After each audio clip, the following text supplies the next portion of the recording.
move on to the second piece. I answer my questions sitting down, and when I talk, I stand up. So I might need 20 minutes on the clock for this one, if that's okay. We'll see.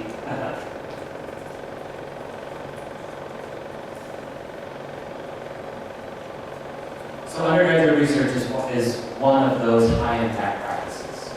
And this, what I mean by undergraduate research is undergraduate involved with a professor, a lecturer, in conducting actual research.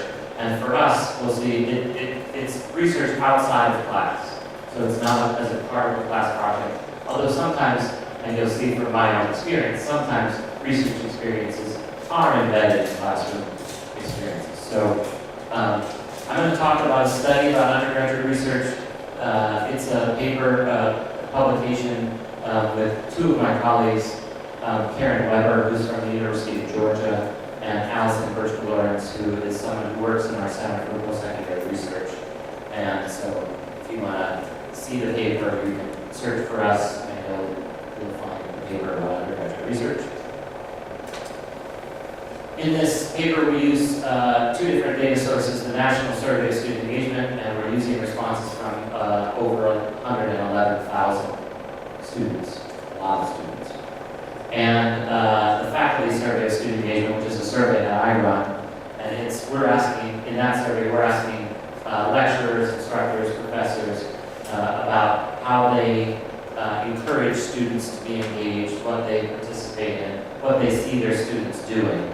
So it's sort of the mirror, it's the other side of the table. Students on one side needing to be engaged, professors on the other side needing to do things to help their students be engaged. So we ask instructors about that. And we have about 40,000 responses from about 40,000 instructors in here that we're using. The respondents come from 455 different universities and colleges in the U.S. And they completed, their students and instructors completed the survey sometime between 2007 and 2011. Okay? As I said before, just about 20%, 19% of the seniors have engaged in research with a faculty member, so that's something that they participated in. 57% of the professors spent at least some time during a typical week on research with undergraduates, a little over half. And a little over half of the professors believe that undergraduate research is important or very important. Okay?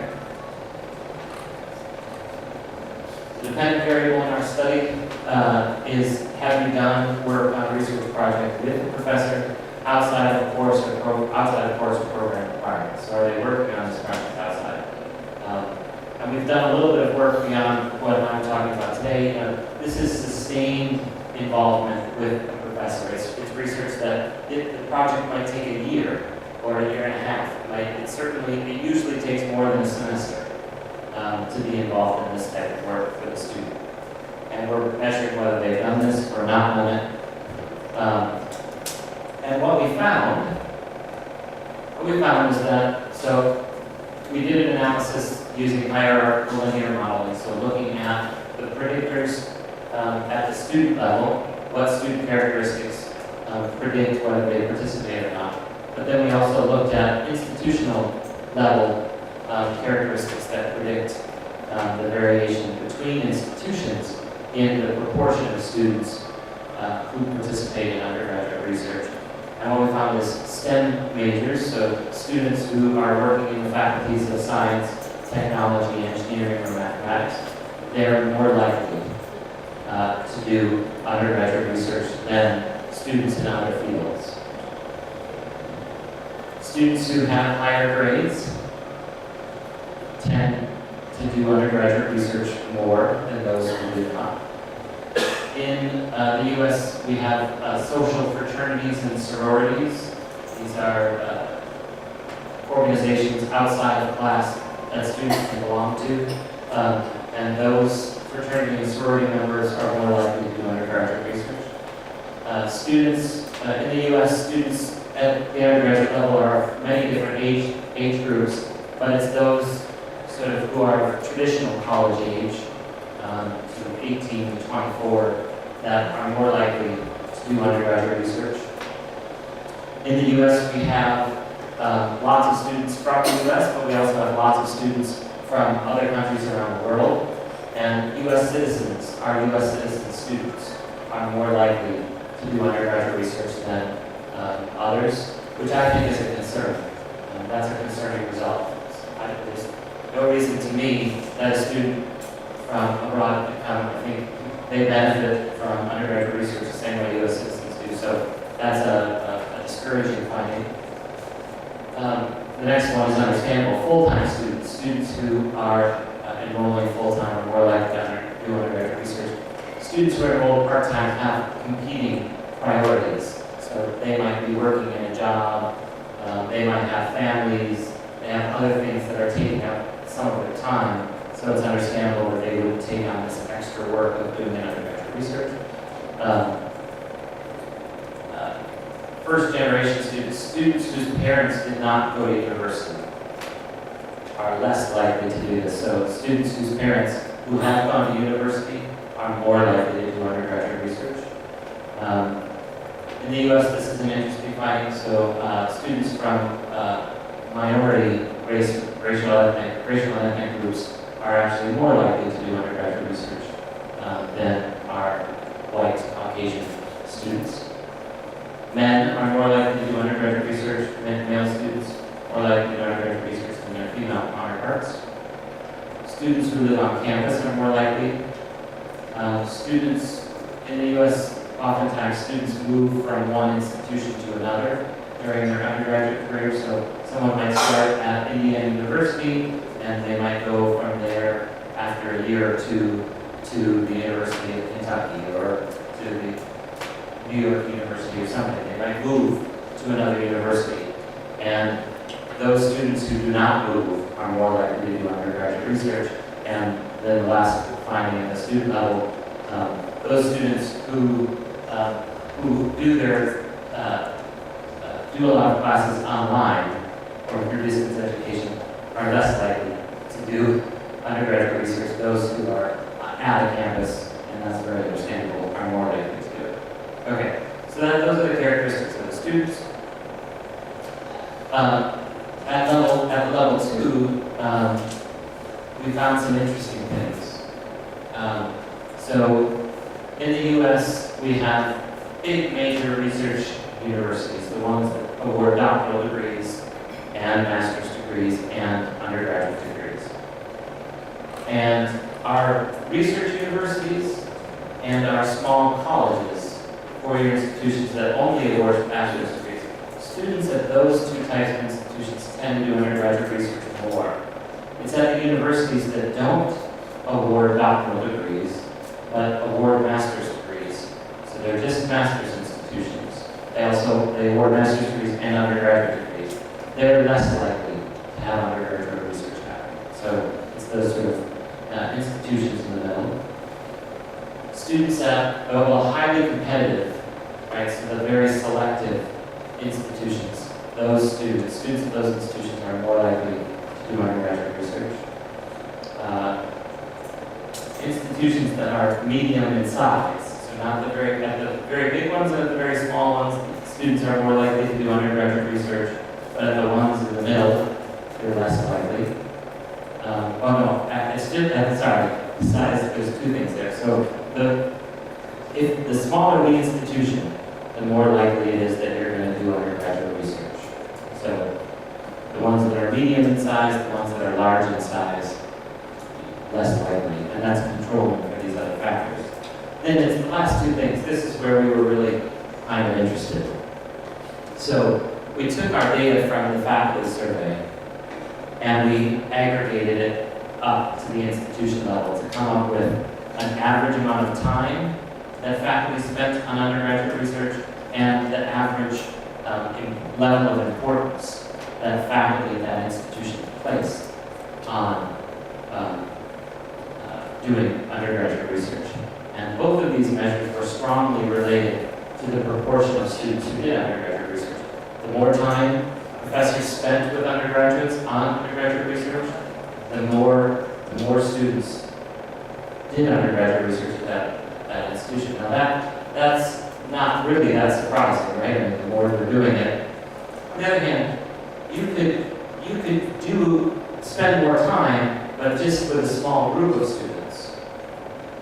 But in general, at these institutions, the more time faculty were spending, the more students they were involved in the process. Then the other thing that's important here is back to the sort of conversation about institutional culture. Right? Not every instructor is going to involve students in research. But the more that instructors value undergraduate research, and hopefully the more that they communicate that to their students, the more likely students on those campuses are to participate in undergraduate research. So people need to value this experience in order for students to engage. So it's both about time, how much time faculty spend, and how much they value it. These are both predictors. So that's the undergraduate research part of this. And I was asked also to talk a little bit about graduate student involvement in research. And I don't study that, so I don't have a paper that goes along with this. But I have master's students and doctoral students who work with me on research. So I thought I would tell you a little bit about how I involve graduate students. And I'm going to talk about three different things. So I'm going to talk about research with students as a part of my teaching. And I'll talk about this project that's called the Group Assessment Project. Then I'll talk about how I involve students as a part of my own research. And I'll talk about the FSSE research group. And then I also work with students on their own work, student-initiated, and I help advise them, and this is sort of more independent research that they do on their own. So, first thing is this group assessment project. It's a part of a course that I've taught called Environmental Theory and Assessment in Higher Education. It makes it sound like something out of forestry or something, the environmental part of it. But really it's about viewing universities as environments that have certain characteristics. That's what the course is about. And the assignment is a team-based assignment. 4 to 6 students work together in a team. And they go through the research process. In the very first week of class, they're selecting their research topics. And by the end of the semester, they will have produced a research paper and a research presentation. And I tell them at the beginning of the course, they're going to do something in that semester that I've never done, which is to conceive of a research project and finish it in one semester's time. I don't know that I've ever done that. It always takes me longer. And so it's good for me to be honest about that with them. And it's a lot of pressure. It's a lot of work. And that's one of, how many of you, do people work in teams with other students? Have you done this before? And you've probably had good experiences and some experiences that were not so great, where students that you were working with weren't doing as much work as you were doing, right? This is an interesting project because it's so much work. Everybody on the team has to contribute. There's too much work to do in order for somebody to not pull their weight. And students at the end of the semester actually rate themselves and the other teammates on how well they're doing, and their ratings are a part of their grade. So there's a lot of incentive for everybody on the team to make contributions. The process that students go through looks a little bit like this. Early on, they decide on the research topic. Then in a couple of weeks, they have to write a research proposal where they have some background about the topic. They explain why the topic is important, and they put out some draft research questions. Then a couple weeks later, they have to turn in the methods that they're proposing to do the project. In some cases, they have to go through ethics approval if they're working with students. And then the instructor has to sort of approve their study. I have to approve their study. Then they go through data collection and analysis. They go through writing multiple drafts of their research paper, and they're turning those in and getting feedback. So they're building through those the results and conclusions. Then they bring all of the pieces together in a final paper. We have a symposium at the end of class, and we invite all the people in our program to come to that symposium and hear the results of these papers. And this is the final arrow here on the right is sort of a dash. It's not everybody does this, but some students end up taking those papers and publishing them. We have a journal that our students publish, and some of those papers get published in that journal. And then some of our students submit their papers for publication in journals we do not control.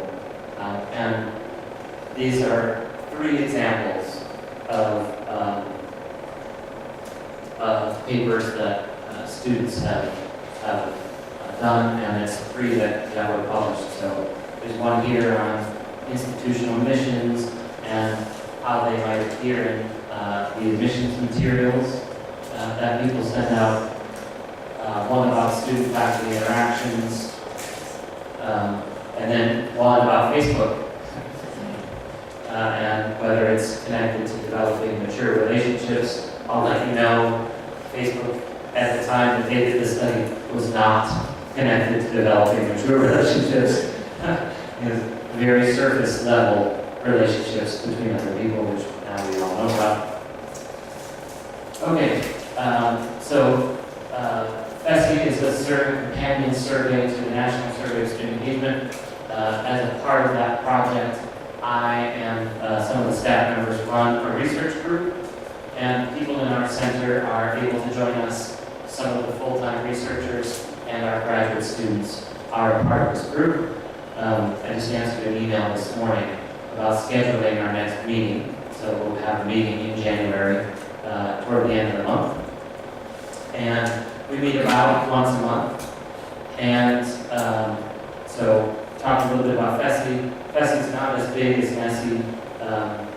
It's an annual survey that every spring we do university teaching staff at about 120, 150 institutions a year. The research group consists of research staff and students. We use FSSE data to investigate topics of interest to us. We work on writing at the end of our survey instruments. Sometimes we ask extra questions that are of interest to us. So this group writes a lot of those questions. We do literature reviews. We analyze the data together or in smaller groups. We write conference proposals, conference papers. We present our findings together, and we write for publication. And we don't have labs in education in the same way that there might be labs in the sciences, but the model that I'm using here is a little bit like a sort of science lab model.